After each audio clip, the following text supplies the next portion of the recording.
Hello, everybody. My name is Deldelp Medina. I'm the Executive Director of Black and Brown Founders, and I am very lucky to be your moderator today with two amazing women where we're going to have a great conversation around not just what does diversity, equity, and inclusion look like today, but what are the possibilities and where are the spaces and places where you can learn something, you can implement it, and you can help make change both in your communities, your companies, the people that you're engaging, your business partners, the expectations that you should have for others. So to kick us off, I am going to start in an alphabetical fashion. So Melissa, would you be kind enough to introduce yourself and tell us about your work at Wells Fargo? Absolutely. I'm Melissa Rose Kancov, and thank you so much for having me. It's my honor to be here today. And about 9 months ago, I decided to make a shift in my career in technology, where previously I was leading a team of application developers within the home mortgage technology arm of Wells Fargo. And this opportunity came up because Wells Fargo has made a commitment to embed DEI in every line of business in the corporation. So the technology line of business specifically stood up the first technology diverse segments representation and inclusion team.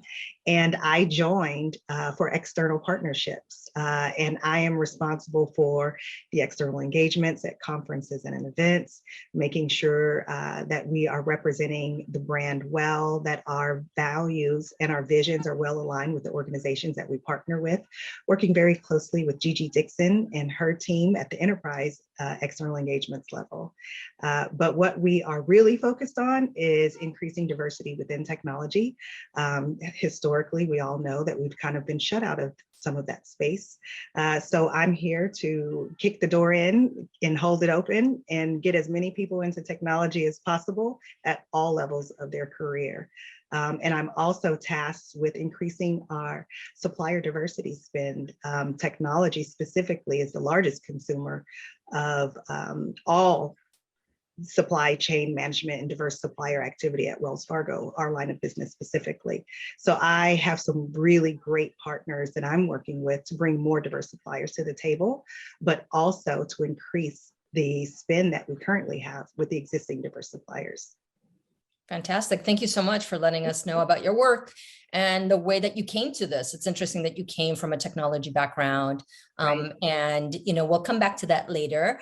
And next, Stephany, would you be kind enough to introduce yourself and to talk about your work at Berkeley? Sure. So my name is Stephany Baker. I am the Executive Director for the Fung Institute for Engineering Leadership at UC Berkeley and in the College of Engineering.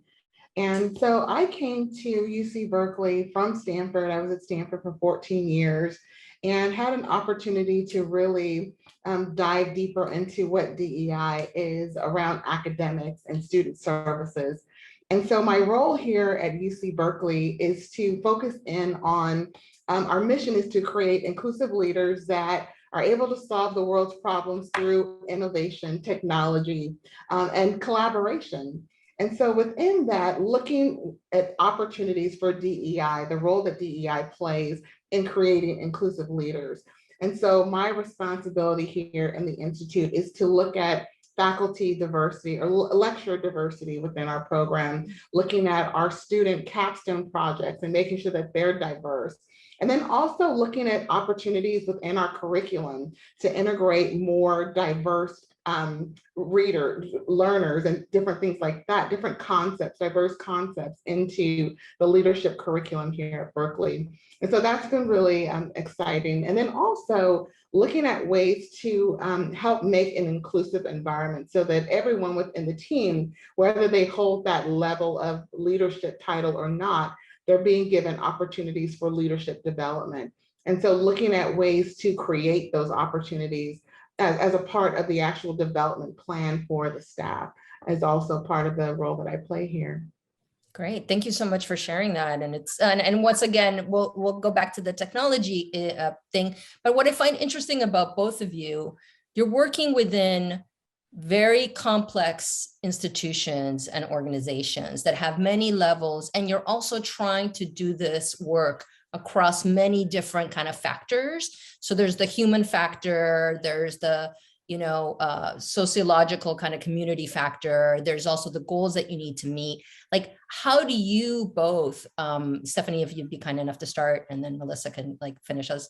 I'm curious, like, how do you keep track of, and what do your kind of data metrics look like? Like, are you working off of data? Are you working off of, what are some of the tools that you're using? I guess is the question that I have, because these things are complex and they are nuanced. Yeah, for us, we definitely pay attention to our numbers and the types of students that we're attracting to our program.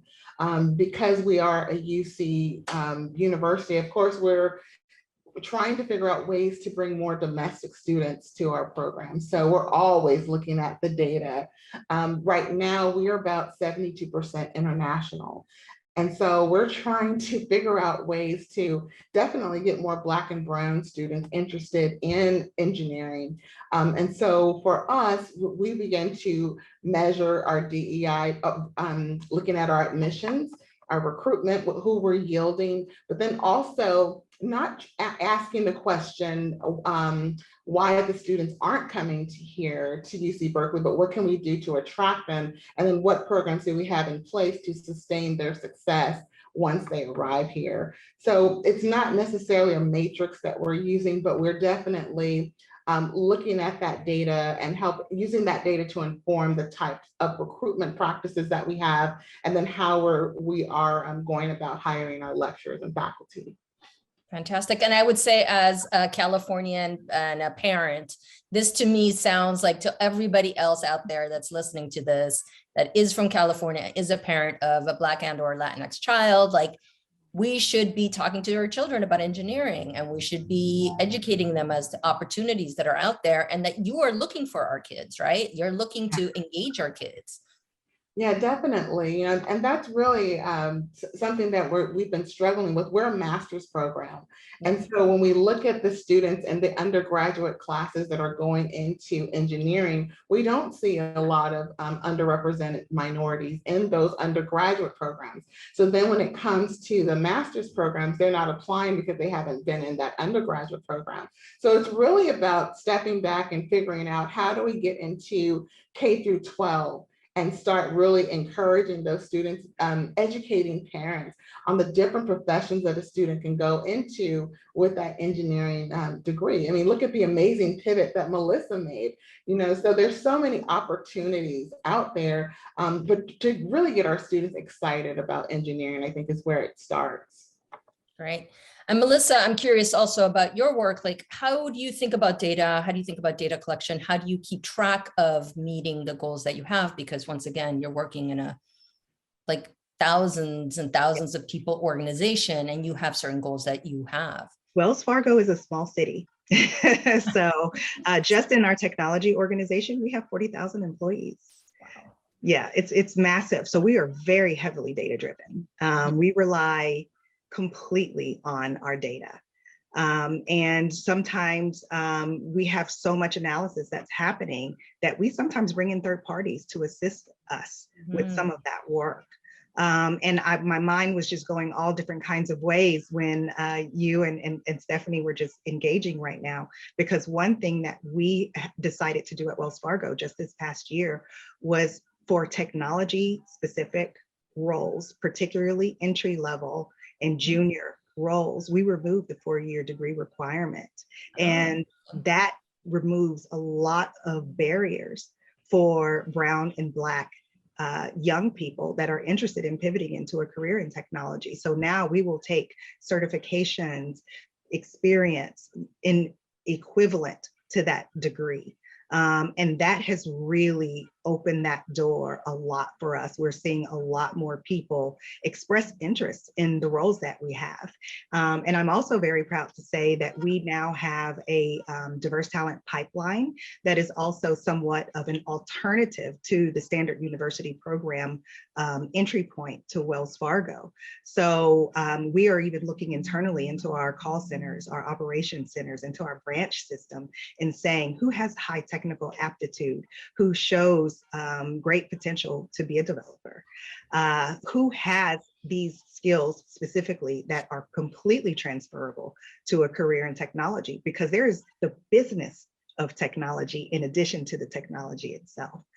So there are lots of opportunities, and we measure and review our data quarterly to make sure that we're achieving our goals, quite frankly. And that is to attract the talent, to retain the talent, and to make sure that talent has visibility and mobility and opportunity within the bank. I love that. And it's funny you should mention that, because many years ago, I suggested that to a CEO at a very well-known company. And I said to him, I said, you do have folks of color that are a part of your company, but so often they do not have the roles that are commensurate with people's ambitions because of who they are and where they came from. You should be training people to code and design and work with you internally. Yes. But it doesn't matter whether you are, working, like in your case, as a teller or some sort of other role, that you have the opportunity for advancement and education internally. That's right. And he looked at me as if what I had just said was absolutely totally blasphemous. So I'm glad that an organization as large as Wells Fargo has taken this idea and is actually implementing it, because I think it's important to give people opportunity. And what I think is beautiful about the two of you is, like, maybe some of the folks that you're training could go on to go get a master's degree, right? And that Berkeley is there as a resource to be able to get a master's degree. But that's so often our experiences are not linear experiences. Because so often we are the first ones in our family to get those first jobs, to have a steady paycheck. As my grandmother used to say to me all the time, you are very lucky you get to have a clean job. Yes. You get to dress up nicely and go to work. Like, that is a luxury and a privilege, and we're really proud of you, but you should know not everybody gets this chance and privilege. And so it's beautiful that both of you are working within systems and places that are allowing people to be able to have advancement regardless of their background. And I think, that's such a powerful statement. And I just want to sit on it for 1 second, because what we did recognize as we are looking at these diverse talent pipelines is that we want to care for the whole individual, and we want them to feel like they belong and have a culture and a community within Wells where they can be comfortable being themselves at work. And we have launched several internal groups outside of our employee resource group. We have a Black Executive Council of all of the highest level Black executives, not just within technology, but across Wells Fargo, that meet regularly amongst themselves, but also have the audience of leaders such as the CEO, Charlie Scharf, periodically throughout the year. We also have the Black Collective, where all of the Black leaders across the different lines of businesses at Wells Fargo are coming together to see, what are we doing for our Black customers? What are we doing in the community? What are we doing for our Latin customers? What are we doing in the Latin communities?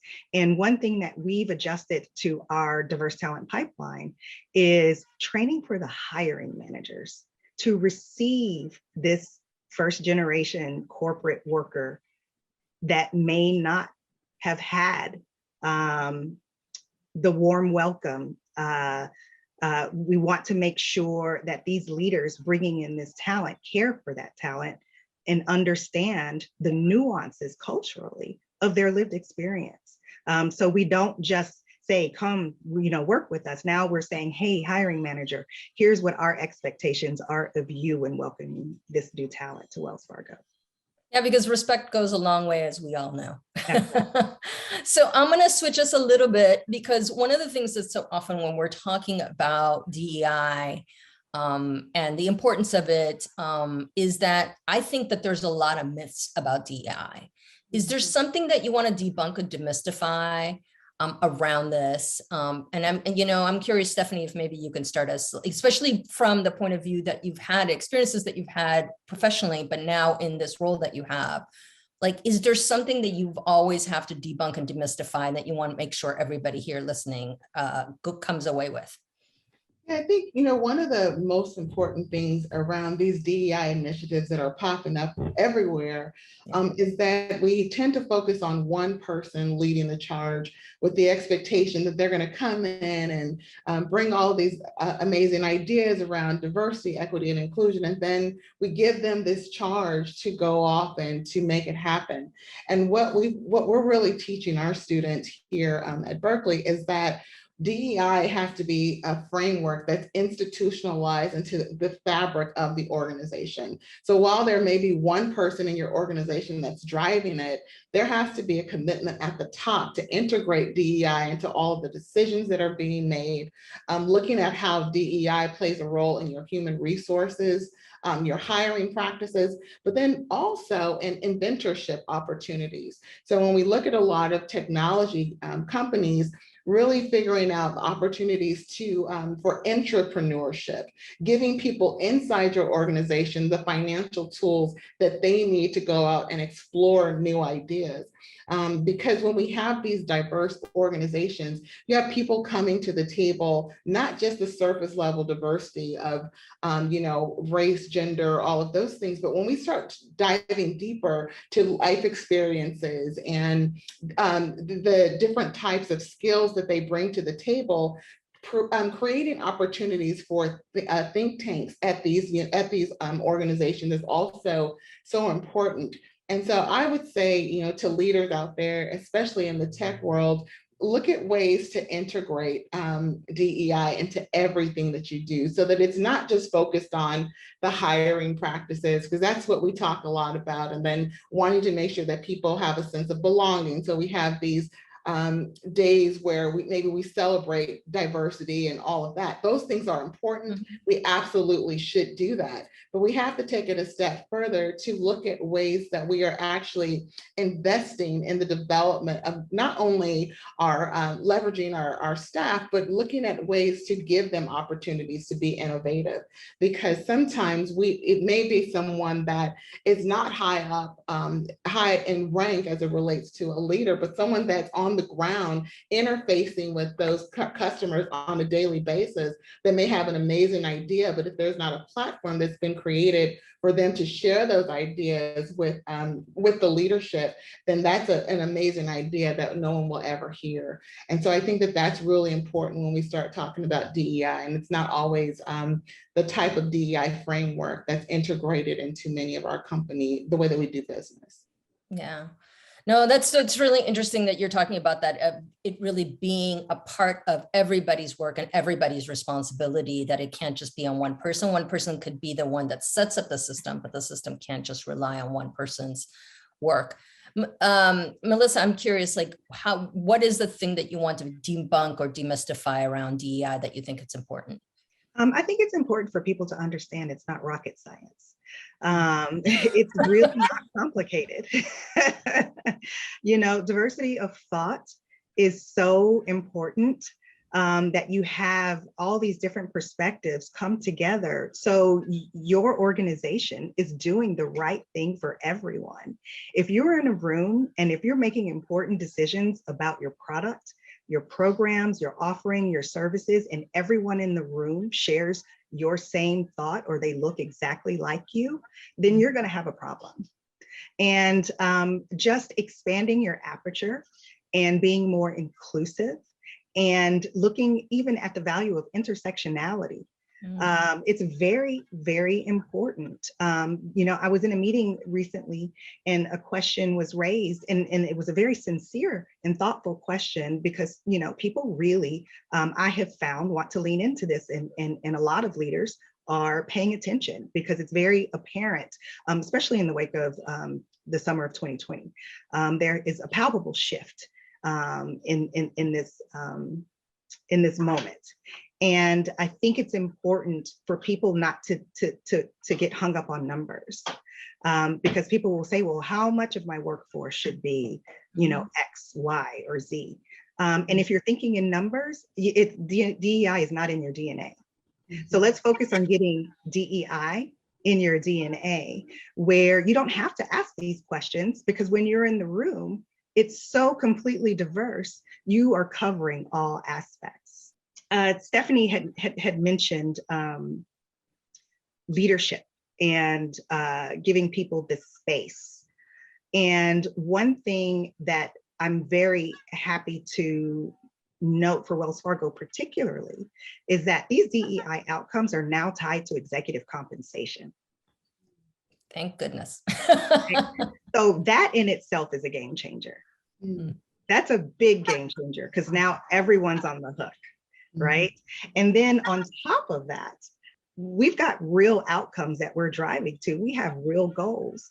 And at times they may be lofty, but we have a North Star. So determine, what do you want your organization to look like 5, 10, 20 years from now? And start there. Yeah, that's a brilliant point. Yes, please. Nope, that is, what I would say. No, I love that, because I think that comes in line with the reasons why we're having this conversation. This isn't just let's contextualize. We're having this conversation with and about like civil rights, which is, the reason why Rainbow Push as an organization exists, right? Mm-hmm. But we're also talking about the realities is that we've had a demographic and generational shift, specifically in California. Mm-hmm. That's why I've always disliked this word, but I now definitely dislike it. I don't like the word minority because I think we're minoritized, but we are not a minority. And now that the California has had this shift, we are the new majorities. We are the new leadership. But this is what it's going to continue to look like, in schools, as you were mentioning, Stephany, like K through 12, it's our kids that are going to public schools. Mm-hmm. They are the ones that are about the future of this state and frankly, this country. And that as a result of that, having economic integration and having economic opportunity is important, because otherwise we're in economic apartheid, where we're shut out of economic opportunities time and time again. And so making sure that we have systems that take into consideration who we are fully is really important. But, the thing is that both of your work intersects with innovation and technology. But I am curious, like, how does tech play into your DEI? So we talked a little bit about the data part, because I love data. Like, that's a thing that I love. I love numbers. So it's like, but once again, as you mentioned, the numbers are not enough to be able to tell the story, right, Melissa? Like, it's not enough to be able to say like, oh, I have 10% or I have 12%. Like, if the reality is that if those people that are there, like, it doesn't matter what the number is, if they're not staying, if they're not engaging in the work, if you're able to hire, but you're not able to retain or to give leadership opportunities to people, then you have a problem. But I'm curious, from the tech angle, what does tech mean to you and how does tech play into this work? Stephany, would you be kind enough to start us? Sure. Yeah. So because I work at an academic institution, we are concerned with educating our leaders on the importance of DEI. And so here in the College of Engineering, you would not typically have an engineer taking a course in organizational behavior or teaming and project management, or even inclusive leadership. And so what we have done to merge technology and DEI, we have in our Leadership Institute, the curriculum helps to inform students of that information. And so, like I said, we have a lot of international students. We have students that understand coding. They know how to do everything related to engineering, but they have not had a lot of experience or coursework on ethics. They have not had a lot of coursework on what it means to be a leader that drives diversity. And so we see it as our responsibility to prepare these students that will then go into and apply to jobs at Wells Fargo and other places, so that they have that framework that they're bringing into those organizations when they apply. And so that's a responsibility that we have taken on here at UC Berkeley, to make sure that we are preparing students to actually go into the work world with a DEI mindset. And I also want to just back up a little bit when we talk about the role that education and DEI play together. I really believe that more conversations have to be had in that K through 12, but specifically high school. So when they're taking those math classes and science classes, I mean, those are opportunities for those teachers to also talk about DEI, because the earlier we can plant that seed in the mind of these students, not only to go into engineering, but to also understand the importance of DEI, I think that we then are preparing a better group of people that can then go into a four-year institution with that mindset, and they will start looking at research and their studies differently. That will also help to shape the way that they think about DEI when they move into those positions within these technology organizations. Yeah, it's interesting you should say that, because I was having this conversation with a young person and I was telling them that the beauty about engineering and design is that you live in engineering design, like the table that's holding my computer, the computer. Like when I walk out the street, what does the sidewalk look like? All of these things are both engineering and design. And we are moving along in a world that's been created by these two. And so making sure that we have our folks that are a part of these conversations makes it easier for us to be able to navigate the world, right? But Melissa, I'm curious, like what does tech mean for you and your role, and how does it play with DEI? So for me, in the technology DSRI team within Wells Fargo, it's layered because we have to care for our diverse talent that we already have in-house. We also need to be able to go out into the community and attract talent externally to Wells and hold on to that talent, as I mentioned before. But we also want to take the knowledge and the expertise that we have in-house to help support small businesses, MDIs, CFDIs, HBCUs and HSIs. We are exploring opportunities where we could help some of these historically underserved communities and organizations to make sure that their foundational technology is in order, share our best practices, help them to know what their product roadmap should be, or what their technology platform roadmap should be, so they can remain competitive, because everything is being digitized. And sometimes some of the technologies that people are leveraging, especially some of these older institutions, the technology is archaic. And we want to make sure that they are equipped and ready, not just from a financial investment, because lots of organizations received massive financial commitments over the past 2 years, but do you know how you should be using that money? Do you know what you should be investing in from a technology perspective? That is what we want to help also throw our support behind from a Wells Fargo technology perspective.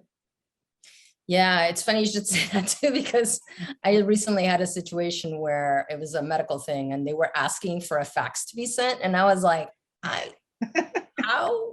Where? Like, do I have to go back in time to the 90s to get a fax? Like, it was like so surprising to me. Yeah, absolutely. But I'm going to shift us because I know we're going to be closing soon. I am wondering, as Black women, what is like your number one tip, hack, learning that you want other Black women to come away with from this conversation? Is there something in particular that you know has helped you in having these difficult but needed conversations? Let's just be clear, the leadership that both of you have created for yourselves and are engaging in has required both of you to be really savvy in your workplaces and in your careers. And I'm curious if you could just share with us a little bit about what's like a thing that you know helped you change a conversation or enable you to like get ahead in a way that a lot of people might not know. I'll start off, if you don't Yes. mind, because I actually had the same exact conversation with someone that I'm personally mentoring. And my advice to her was be authentic. Don't be afraid of being yourself. It requires a level of vulnerability that may be uncomfortable, but people need to see you, not your role, not the work that you do, but they need to see you personally. And don't be afraid to be transparent, speak your truth, and ask for what it is that you would like to achieve. A lot of times we feel like we have to just forge through it, get through it, and people view asking for help as a weakness, but it's not, it's actually a strength. Surround yourself with people that you admire, and take the best qualities from those people and figure out how to incorporate them into your day-to-day. You know, another thing that I often see is that as women and women of color, particularly in Black women, we don't always go for, when we see an opportunity and we look at the job requirements, and if we don't meet 100%, we don't apply. Yeah.